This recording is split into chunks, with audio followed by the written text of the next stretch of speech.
तो नमस्कार, कैसे हो? आज की इस वीडियो में जो हम करने जा रहे हैं वो हम करेंगे मंद प्रारंभिक सूर्य एवं हिम रहित पृथ्वी की सतह का विरोधाभास, यानी हिम रहित पृथ्वी की सतह का विरोधाभास। इसमें क्या करेंगे हम कि उस टाइम जो कहा गया है भी मतलब सौर मंडल या कह सकते हैं हमारे जो सौर मंडल में है वो एक युग आया था, हिम युग। उस हिम युग अगर आया था तो हिम युग के समय में जो हिमयुग है और जो ग्रह हैं उन पे हिमयुग आया, लेकिन जो पृथ्वी है, पृथ्वी में जो जल था वो क्यों नहीं जमा, जो पृथ्वी की सतह है वो हिम रहित क्यों रही। आज की इस वीडियो में हम यही जानेंगे, तो आज की इस वीडियो में हमारे साथ बने रहें। तो यक्ष प्रश्न, जो प्रश्न बनता है वो यह है, वर्तमान की तुलना में पृथ्वी के प्रारंभिक शैशव काल में मध्य सूर्य के होते हुए भी, यानी सूर्य के ठंडा होने, सूर्य जब ठंडा था होते हुए भी पृथ्वी की सतह हिमाच्छादित क्यों नहीं थी। यानी जब सूर्य इतना अधिक यानी गर्म कह सकते हैं या इतना अधिक सक्रिय नहीं था तो पृथ्वी की सतह हिमाच्छादित क्यों नहीं हुई। ठीक है, अब देखिए कार्ल सुगन तथा उनके सहयोगी जॉर्ज मुलेन ने सन 1972 में मंद प्रारंभिक सूर्य विरोधाभास का प्रतिपादन किया। याद रखना, कार्ल सुगन तथा उनके सहयोगी कौन थे? जॉर्ज मुलेन ने 1972 में मंद प्रारंभिक सूर्य विरोधाभास, यानी मंद प्रारंभिक यानी सूर्य जब ज़्यादा गर्म नहीं था तो तब।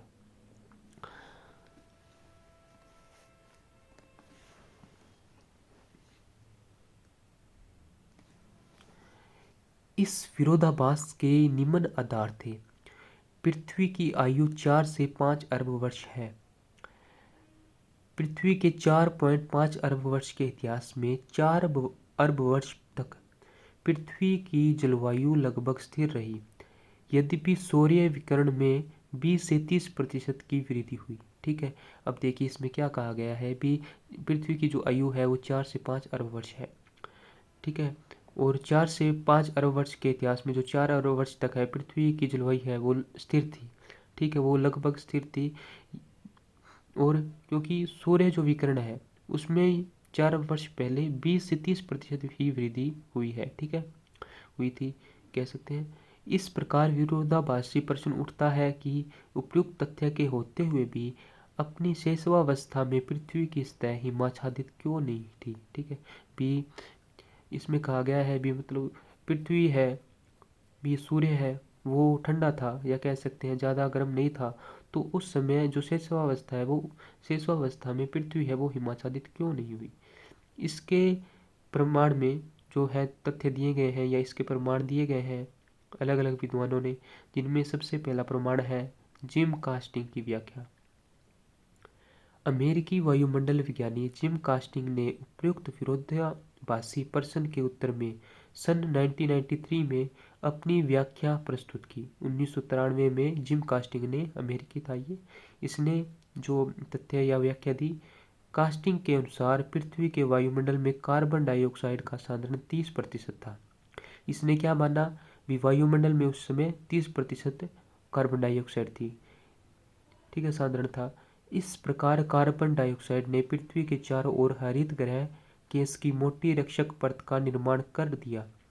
ठीक है, इस प्रकार जो कार्बन डाइऑक्साइड ने उसने क्या किया, पृथ्वी के चारों ओर हरित ग्रह गैस की मोटी रक्षक परत का निर्माण कर दिया। इस कार्बन डाइऑक्साइड की मोटी परत ने महासागरों की सतह को गर्म कर दिया। अब इस कार्बन डाइऑक्साइड ने क्या किया, इस कार्बन डाइऑक्साइड की जो परत है उसने महासागरों की जो सतह है उसको गर्म कर दिया, जिस कारण पृथ्वी की सतह जमने नहीं पाई, यानी उसी इस कारण से पृथ्वी की सतह है वो हिमाच्छादित नहीं हो सकी। जिम कास्टिंग ने क्या कहा है, जिम कास्टिंग ने 1993 में अपना मत प्रस्तुत किया। इस मत को में इसने कहा है भी उस समय जो कार्बन डाइऑक्साइड है वो 30% थी, और ये जो 30% कार्बन डाइऑक्साइड है वो जो महासागर है, महासागर की सतह को गर्म किया उस 30% कार्बन डाइऑक्साइड, यानी कार्बन डाइऑक्साइड के कारण पृथ्वी की जो महासागरों की सतह है या पृथ्वी जो हिमाच्छादित होनी चाहिए थी वो कार्बन डाइऑक्साइड के कारण नहीं हो पाई। जिम कास्टिंग ने ये कहा है, कार्बन डाइऑक्साइड को कारण माना है। ठीक है, फिर आया है मिनी रोस्टिंग की व्याख्या। पहली थी जिम कास्टिंग, मीनिंग रोस्टिंग की व्याख्या। डेनमार्क के नेचुरल हिस्ट्री म्यूजियम के मीनिंग रोस्टिंग के अनुसार पृथ्वी के प्रारंभिक इतिहास में वायुमंडल में कार्बन डाइऑक्साइड के अधिक सांद्रण के कारण पृथ्वी की सतह हिम की परत से विहीन नहीं थी। अब इन्होंने क्या कहा, इन्होंने जिम कास्टिंग ने जो प्रमाण दिया है उसको नकारा है। यानी उन्होंने कहा है, मीनिंग रोस्टिंग ने क्या कहा है, मीनिंग रोस्टिंग ने कहा है कि कार्बन डाइऑक्साइड के कारण जो पृथ्वी की सतह है वो हिमाच्छादित नहीं हुई। ठीक है, वरन प्रारंभिक पतली मेघ ने, जो प्रारंभिक पतली मेघ परत थी, यानी मिनी कास्ट रोस्टिंग ने कहा है, मिनी को रोस्टिंग ने भी प्रारंभिक पतली मेघ परत के कारण पृथ्वी है जो पृथ्वी में हिमयुग नहीं आया। ठीक है, वर्तमान समय की तुलना में पृथ्वी की शेषावस्था में बादलों की परत अत्यंत पतली थी तथा पृथ्वी की सतह का अधिकतम भाग जल से आच्छादित था। परिणाम स्वरूप महासागर बिना किसी अवरोध के गर्म होते रहे, जिस कारण पृथ्वी की सतह जम नहीं पाई। इन्होंने क्या माना है, इन्होंने कारण माना है जो थिन क्लाउड है उनको मिथिन क्लाउड के कारण है जो वो जो पृथ्वी की सतह वो हिमाच्छादित नहीं हो पाई। और जो जिम कास्टिंग ने, उन्होंने CO2 को माना है, इन्होंने माना है थिन क्लाउड कवर को। अब देखिए मंसूर्य एवं हिम मुक्त महासागर के विरोधाभास का हल। अब जो हल किया गया है इसका हल निकाल लिया गया है। इस विरोधाभास का हल खोजने के लिए कार्ल सुगन, जॉर्ज मुलेन, मिनिक रोस्टिंग की टीम ने पश्चिमी ग्रीनलैंड के इसुआ की 3.8 अरब वर्ष पुरानी विश्व की प्राचीनतम आधार सेलों के नमूने का विश्लेषण किया है। अब देखिए इसमें एक बात ये याद रखने योग्य है, जो ग्रीनलैंड के इसुआ की परत है, परत किसकी परत है, सेल की, वो 3.8 अरब वर्ष पुरानी है। यानी कोई क्वेश्चन आ सकता है हमारे एग्ज़ाम में भी, जो सबसे पुरानी जो शेल है वो कहाँ पाई जाती है, वो कहाँ पाई जाती है, पश्चिमी ग्रीनलैंड के इसुआ की 3.8 अरब वर्ष पुरानी। ठीक है, ये विश्व की प्राचीनतम आधार सेलों के नमूने का विश्लेषण है। ठीक है, या सबसे पुरानी शेल है। इस विश्लेषण से यह तथ्य सामने आया कि पृथ्वी की शेषावस्था में कार्बन डाइऑक्साइड का अधिकतम सांद्रण प्रति 1001 भाग था, जो वायुमंडल में CO2 के वर्तमान सांद्रण से मात्र 3 से 4 गुना ही अधिक था। इन्होंने क्या माना है, भी CO2 है वो है जो वर्तमान सांद्रण से लगभग 3 से 4 गुना ही अधिक थी, कोई ज़्यादा उसमें फर्क नहीं था। इस आधार पर उपयुक्त विद्वानों ने इस मत का खंडन किया है कि पृथ्वी के प्रारंभिक इतिहास में वायुमंडल के संगठन में CO2 का 30% योगदान था। इन्होंने क्या किया है, खंडन कर दिया है भी उस समय जो CO2 है वायुमंडल में 30% नहीं थी, सिर्फ 3 से 4 गुना ही थी सांद्रण है जो। ठीक है,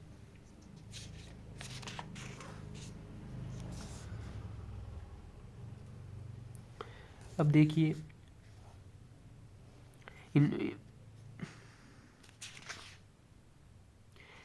जो इन्होंने निष्कर्ष के रूप में क्या बताया है, निष्कर्ष के रूप में बताया कि पृथ्वी के लंबे दीर्घकालिक भूगर्भिक इतिहास के दौरान वायुमंडल में CO2 के सांद्रण में भारी फेरबदल नहीं हुआ। इन्होंने क्या कहा है भी, पृथ्वी के जो आज तक या पुराने समय में CO2 में ज़्यादा कोई परिवर्तन नहीं हुआ है, बहुत ज़्यादा परिवर्तन नहीं हुआ है। अतः पृथ्वी के शैशव काल में बादलों की पतली परत तथा धरातल पर जल के प्रभुत्व के कारण ही पृथ्वी की सतह हिमकृत नहीं हो पाई। इन्होंने फिर वही बात कह दी जो मिनिक रोस्टिंग ने की थी, भी बादलों की पतले परत है उसके कारण ही जो मतलब शैशव काल में जो है वो हिमकृत नहीं हो पाई थी पृथ्वी। तो आज की इस वीडियो में हमने जाना भी उस समय जो है वो सूर्य के ठंडा या कम गर्म होने के कारण भी पृथ्वी क्यों नहीं जमी, उसका कारण बताया गया है थिन क्लाउड कवर के। ठीक है, तो आज की इस वीडियो में इतना ही। उम्मीद करता हूँ आज की इस वीडियो आपको नॉलेजफुल लगी होगी। अगर थोड़ी बहुत गलती हुई तो माफ़ करना। ठीक है, अगर नए हो तो चैनल को सब्सक्राइब करें। ठीक है, ऐसी वीडियो देखने के लिए thank you, thanks for watching.